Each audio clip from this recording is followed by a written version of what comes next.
Hi friends, Malnad simple ರೆಸಿಪೀಸ್ಗೆ ಸ್ವಾಗತ. ಇವತ್ತು ನಾನು ಇನ್ಸ್ಟೆಂಟಾಗಿ ಬ್ರೇಕ್ಫಾಸ್ಟ್ ರೆಸಿಪಿ ರವಾ ಇಡ್ಲಿ ಇವನ್ನ ಮಾಡ್ತಾ ಇದ್ದೇನೆ. ತುಂಬ ಅಂದರೆ ತುಂಬಾ ಸಾಫ್ಟಾಗಿ ಟೇಸ್ಟಿಯಾಗಿರುತ್ತೆ. ಬನ್ನಿ ಹಾಗಿದ್ರೆ ರವಾ ಇಡ್ಲಿಯನ್ನು ಹೇಗೆ ಮಾಡೋದು ಅಂತ ನೋಡ್ಕೊಂಬರೋಣ. ಅದಕ್ಕಿಂತ ಮುಂಚೆನೂ ನಮ್ಮ ಚಾನಲನ್ನು ಸಬ್ಸ್ಕ್ರೈಬ್ ಮಾಡ್ಕೊಳ್ಳಿಲ್ಲ ಅಂದರೆ ಪ್ಲೀಸ್ ಸಬ್ಸ್ಕ್ರೈಬ್ ಮಾಡ್ಕೊಳ್ಳಿ.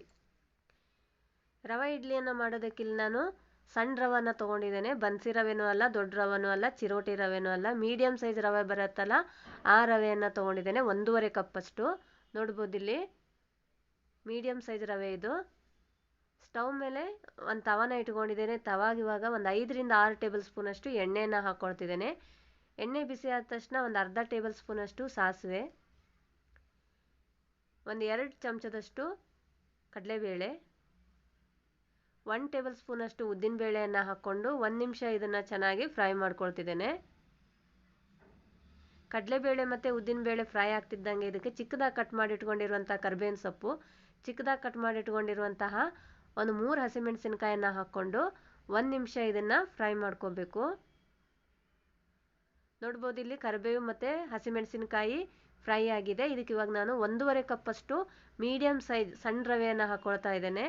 ರವೆಯನ್ನು ಹಾಕ್ಕೊಂಡು ಒಂದು 3ರಿಂದ 4 ನಿಮಿಷ ಇದನ್ನು ಲೋ ಫ್ಲೇಮಲ್ಲೇ ಚೆನ್ನಾಗಿ ಫ್ರೈ ಮಾಡ್ಕೋಬೇಕು. ರವದ ಕಲರ್ ಎಲ್ಲ ಚೇಂಜ್ ಆಗಬಾರ್ದು. ರವೆ ನೀಟಾಗಿ ಅರಳಿರಬೇಕು, ಘಮ ಬರಬೇಕು. ಅಲ್ಲಿವರೆಗೂ ಇದನ್ನು ಕಡಿಮೆ ಉರಿಯಲ್ಲೇ ಚೆನ್ನಾಗಿ ಫ್ರೈ ಮಾಡ್ಕೋಬೇಕು. ನೋಡ್ಬೋದು ಇಲ್ಲಿ ರವೆ ಚೆನ್ನಾಗಿ ಅರಳಿದೆ, ಕಲರ್ ಏನು ಚೇಂಜ್ ಆಗಿಲ್ಲ, ಕಡಿಮೆ ಉರಿಯಲ್ಲೇ ಫ್ರೈ ಮಾಡ್ಕೋಬೇಕು.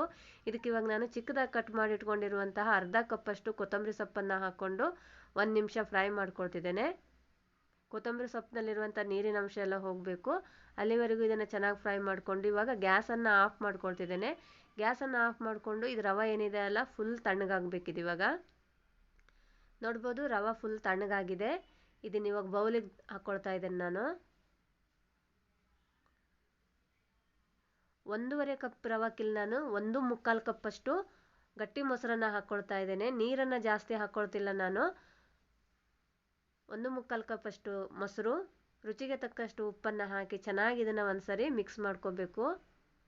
ಮೊದಲಿಗೆ ನೀರನ್ನು ಹಾಕ್ಕೋಬಾರ್ದು. ಒಂದ್ಸರಿ ಚೆನ್ನಾಗಿ ಇದನ್ನು ಮಿಕ್ಸ್ ಮಾಡಿಕೊಂಡು ಅದ್ರ ಥಿಕ್ನೆಸ್ಸನ್ನು ನೋಡಿ ಆಮೇಲೆ ನೀರನ್ನು ಆ್ಯಡ್ ಮಾಡ್ಕೋಬೇಕು. ನೀರನ್ನು ಜಾಸ್ತಿ ಹಾಕೋದ್ರಿಂದ ಅದು ನೀರೊಂದು ಕಡೆ ರವೆ ಒಂದು ಕಡೆ ಆಗಿಬಿಡತ್ತೆ. ಆದಷ್ಟು ಮೊಸರಿನಲ್ಲೇ ಕಲಿಸ್ಕೋಬೇಕು ಇದನ್ನು. ಇದಕ್ಕೆ ಇವಾಗ ನಾನು ಒಂದು ಚಿಕ್ಕ ಗ್ಲಾಸಲ್ಲಿ ಒಂದು 1/4 ಗ್ಲಾಸಷ್ಟು ನೀರನ್ನು ಹಾಕ್ಕೊಳ್ತಿದ್ದೇನೆ. ಫಸ್ಟಿಗೆ ಒಂದ್ಸರಿ ಇದನ್ನು ಇವಾಗ ಚೆನ್ನಾಗಿ ಮಿಕ್ಸ್ ಮಾಡ್ಕೊಂಡು ನೋಡಿಕೊಂಡು ಗಟ್ಟಿ ಅನಿಸಿದರೆ ಮತ್ತೆ ಒಂದು ಸ್ವಲ್ಪ ನೀರನ್ನು ಅಥವಾ ಮೊಸರನ್ನು ಮಿಕ್ಸ್ ಮಾಡ್ಕೋಬೋದು. ಇನ್ನೂ ಒಂದು ಸ್ವಲ್ಪ ಗಟ್ಟಿ ಇದೆ. ಇದಕ್ಕೆ ಇವಾಗ ನಾನು ಇನ್ನೊಂದು ಸ್ವಲ್ಪ ನೀರನ್ನು ಹಾಕ್ಕೊಂಡು ಚೆನ್ನಾಗಿ ಮಿಕ್ಸ್ ಮಾಡ್ಕೊಳ್ತೇನೆ. ನೋಡ್ಬೋದು ಈ ಹದವಾಗಿರಬೇಕು. ತುಂಬ ಗಟ್ಟಿನೂ ಇರಬಾರ್ದು, ತುಂಬ ತೆಳ್ಳಗೂ ಇರಬಾರ್ದು. ಇದಕ್ಕೆ ಇವಾಗ ನಾನು ಒಂದು 1/4 ಟೇಬಲ್ ಸ್ಪೂನಷ್ಟು ಅಡುಗೆ ಸೋಡಾವನ್ನು ತೊಗೊಂಡು ಸ್ವಲ್ಪ ನೀರಲ್ಲಿ ಹಾಕಿ ಕರಗಿಸ್ಕೊಂಡು ಹಾಕ್ಕೊಳ್ತಾ ಇದ್ದೇನೆ. ಮೊಸರನ್ನು ಹಾಕೋದ್ರಿಂದ ನಾವು ಇಡ್ಲಿಯನ್ನು ಮಾಡಿದಾಗ ಸ್ವಲ್ಪ ಅದು ಹುಳಿ ಅಂಶ ಬರುತ್ತೆ, ತುಂಬ ಚೆನ್ನಾಗಿರುತ್ತೆ ಟೇಸ್ಟ್ ಕೂಡ. ಒಂದ್ಸರಿ ಇದನ್ನು ಚೆನ್ನಾಗಿ ಮಿಕ್ಸ್ ಮಾಡ್ಕೊಳ್ತಿದ್ದೇನೆ. ನೋಡ್ಬೋದು ಈ ಹದವಾಗಿರಬೇಕು. ಬ್ಯಾಟರ್ ಇಷ್ಟೇ ತಿಕ್ಕಾಗಿರಬೇಕು, ತುಂಬ ನೀರು ಕೂಡ ಆಗಿರಬಾರ್ದು. ನಾನಿಲ್ಲಿ ನೀರನ್ನು ಜಾಸ್ತಿ ಯೂಸ್ ಮಾಡಿಲ್ಲ.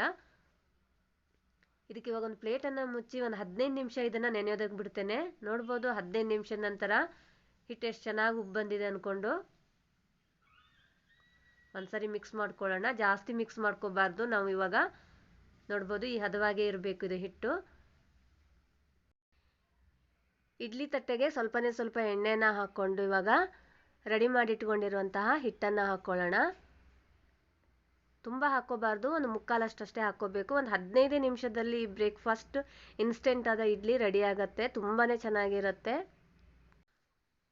1.5 ಕಪ್ ರವಾಗ ನಾನು 1.25 ಕಪ್ಪಷ್ಟು ಗಟ್ಟಿ ಮೊಸರು, ಒಂದು ಚಿಕ್ಕ ಗ್ಲಾಸಲ್ಲಿ 1 ಗ್ಲಾಸ್ ಆಗೋಷ್ಟು ನೀರನ್ನು ಹಾಕ್ಕೊಂಡು ಇಡ್ಲಿ ಬ್ಯಾಟರ್ನ ರೆಡಿ ಮಾಡ್ಕೊಂಡಿದ್ದೆ. ನೋಡ್ಬೋದು ಇಡ್ಲಿ ಹಿಟ್ಟು ಕರೆಕ್ಟಾಗಿದೆ ಅಳತೆ.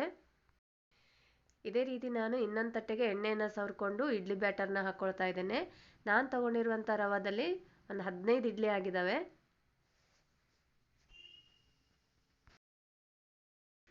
ಇಡ್ಲಿ ಪಾತ್ರಕ್ಕೆ ನೀರನ್ನು ಹಾಕಿ ನೀರನ್ನು ಕಾಯೋದಕ್ಕಿಟ್ಟಿದ್ದೆ. ನೋಡ್ಬೋದು ನೀರು ಚೆನ್ನಾಗಿ ಕುದೀತಾ ಇದೆ. ಇವಾಗ ಇಡ್ಲಿ ತಟ್ಟೆಯನ್ನು ಇಟ್ಟು ಒಂದು ಪ್ಲೇಟನ್ನು ಮುಚ್ಚಿ ಒಂದು 10 ನಿಮಿಷ ಇದನ್ನು ಮೀಡಿಯಮ್ ಫ್ಲೇಮಲ್ಲೇ ಚೆನ್ನಾಗಿ ಬೇಯಿಸ್ಕೋಬೇಕು. 10 ನಿಮಿಷ ಬೇಯಿಸ್ಕೊಂಡ್ರೆ ಸಾಕಿದು.